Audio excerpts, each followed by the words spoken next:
बिस्मिल्लाहिर्रहमानिर्रहीम। अस्सलाम वालेकुम नाज़रीन। आज चैट जीपीटी से जब मैंने एक सवाल किया और सवाल ये हमारे मुल्क की आज़ादी और मुल्क की आज़ादी में मुसलमानों के किरदार के ताल्लुक से बात की। यानी मैंने सवाल किया था कि हेलो चैट जीपीटी, आप मुझे बताइए कि आज़ाद भारत में सबसे ज्यादा किस मजहब के खिलाफ नफरत फैलाई जाती है, सबसे ज्यादा किसको बदनाम और सबसे ज्यादा किसके खिलाफ साजिशें रची जा रही हैं हिंदुस्तान के अंदर। तो चैट जीपीटी ने पहले तो बात को घुमाया फिराया, लेकिन आखिर में ये कहा कि सत्य और सच यही है कि आज हिंदुस्तान जो कि आजाद है, आईनी एतबार से सेकुलर है, हर एक यहाँ के हिंदुस्तानी जो रहने वाला है,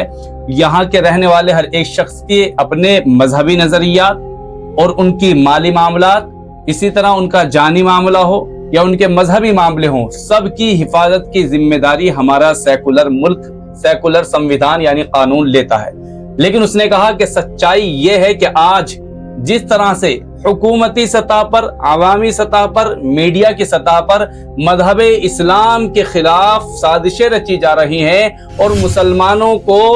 मुखालफत का सामना करना पड़ रहा है, और तकरीबन पिछली कई दहाइयों से तो मुसलमान बाकायदा भारत के अंदर नफरत का शिकार हो रहे हैं और मुसलमानों के खिलाफ नजरियाती भी बदनामगी और रुसवाई की जा रही है। मिसाल के तौर पर मुसलमानों को कभी लव जिहाद के नाम से बदनाम किया जाता है, कभी ये कहा जाता है कि भी ये गौ की हत्या करते हैं, कभी इसी तरीके से ये भी कहा जाता है कि खाने और पीने की चीजों में ये थूक वगैरह का इस्तेमाल करते हैं, कभी लैंड माफिया वक्फ के ताल्लुक से मुसलमानों को बदनाम किया जाता है, और मजहबी मामला जैसे हलाला है, तलाक है, ताअद्दुदे निकाह है, इन ताल्लुकात से तो बहरहाल मामला खुला है। इसी तरीके से यूसीसी के बारे में भी आम तौर पर जानकार और विद्वान ये कह रहे हैं कि यूसीसी का जहां पर लागू होना है, आम तौर पर इसमें भी मुसलमानों को ही टारगेट किया जा रहा है। इसी तरीके से CAA जब कानून लाया जाएगा तो सारी कौम के लोगों को, सारे मज़ाहिब के लोगों को यहाँ पर नागरिकता दी जा सकती है, लेकिन मुसलमानों को नहीं दी जाएगी। इसी तरीके से अगर NRC लागू होगी तो यहाँ मुल्क के इस पर जो मनफी असरात मुरतब होंगे वो मुसलमानों पर होंगे। ये सारी बात आज के सोशल मीडिया और इसी तरीके से बहुत सारे जराए जो मुअतबर जराए हैं उन पर आप चेक कर सकते हैं, देख सकते हैं।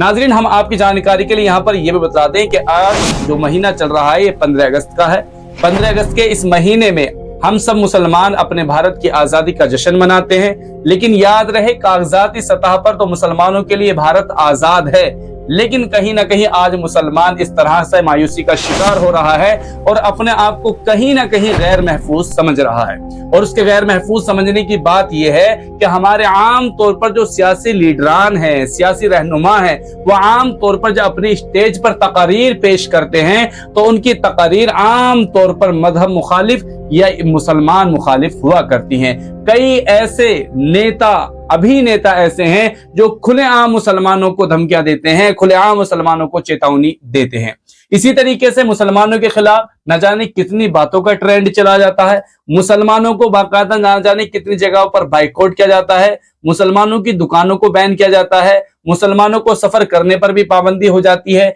यानी इस तरह के मामलात हैं जो आम तौर पर आजाद हिंदुस्तान के आजाद मुसलमान को लेकर बहुत ज्यादा हमारे वतनी भाइयों में तंग नजरी है। और आज यूं समझ लीजिए, जब आप चैट जीपीटी से या ग्रोक से ये सवाल करेंगे कि सबसे ज्यादा धर्म के एतबार से कहां पर नफरत पाई जाती है, तो बहुत सारे ममालिकों में से हमारा मुल्क भी इसमें शामिल आएगा। ये बड़ी काबिल अफसोसनाक बात है। और यहाँ का जो गोदी मीडिया है, यहाँ का जो ऐसा मीडिया है कि जिसको आमतौर पर लोग झूठा मीडिया, गोदी मीडिया कहते हैं, और उनमें मखसूस एंकर्स हजरात का जब चेहरा आता है सामने तो सारे लोग उनके अकाउंट्स पर, उनकी वीडियोस पर, उनकी पोस्टों पर बाकायदा कहते हैं कि आप दलाली करते हैं, आप बाकायदा झूठ बोलते हैं, आप प्रोपेगेंडा करते हैं। और सारे सोशल मीडिया पर ये सारे प्रूफ और सबूत इस वक्त मौजूद हैं, ये कहीं किसी से ढकी छुपी बात नहीं है।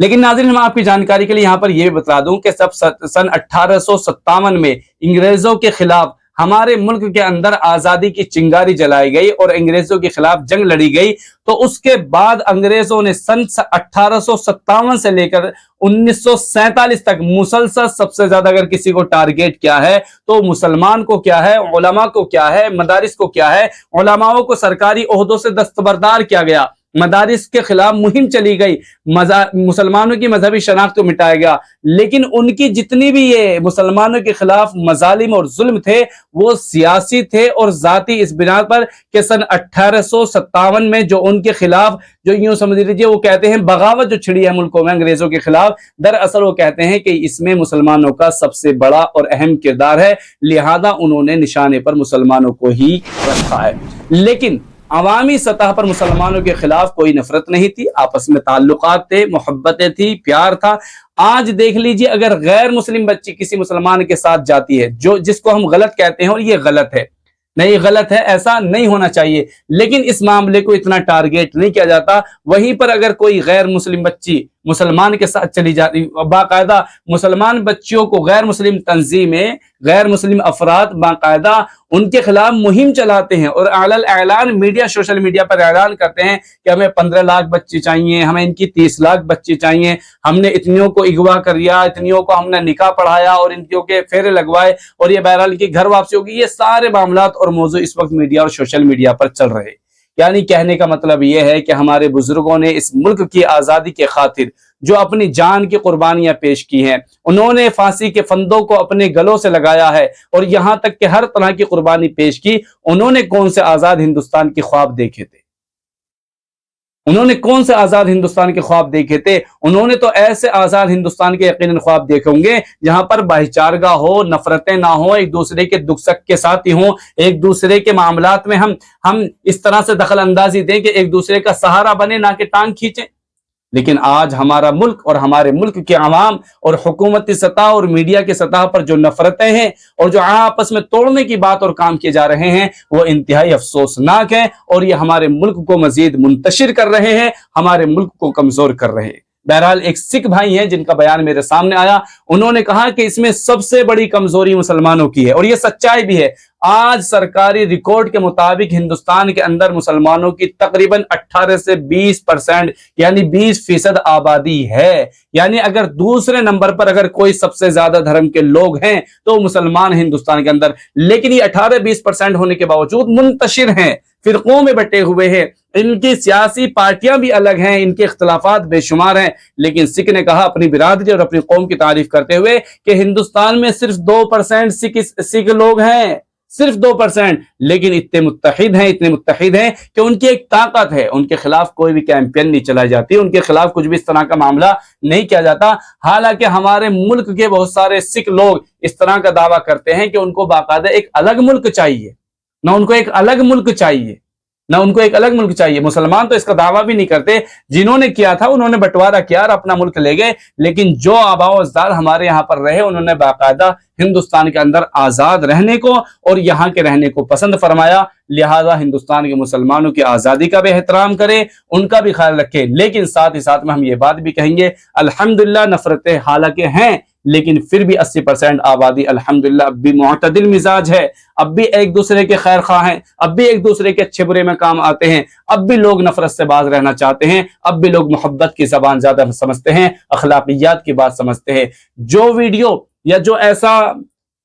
ऐसा मटेरियल मवाद होता है कि जिस पर नफरतें भड़काई जाती है, लोग आम तौर पर उसको नापसंद करते हैं, जबकि कुछ गैर पढ़ा लिखा तबका या सीधा जहन का तबका मुंतशिर भी हो रहा है, बिखर भी रहा है। लेकिन अगर कहीं प्यार की भाषा और जबान बोली जाती है तो आम तौर पर उसको लोग सराहना करते हैं, उसकी तारीफ करते हैं, उसका वेलकम करते हैं, खा वो किसी भी मजहब किसी भी जात से ताल्लुक रखता हो, कोई भी वो जबान बोलता हो। बहरहाल हमारे मुल्क की आज़ादी का सही माना यह है कि यहाँ पर बसने वाला हर एक शख्स अपनी मजहबी आज़ादी के लिहाज से, अपने माल के एतबार से और अपनी जान के एतबार से मुकम्मल महफूज हो। और ये जिम्मेदारी है वक्त की सरकारों पर, ये जिम्मेदारी है वक्त की पुलिस प्रशासन पर, ये वक्त की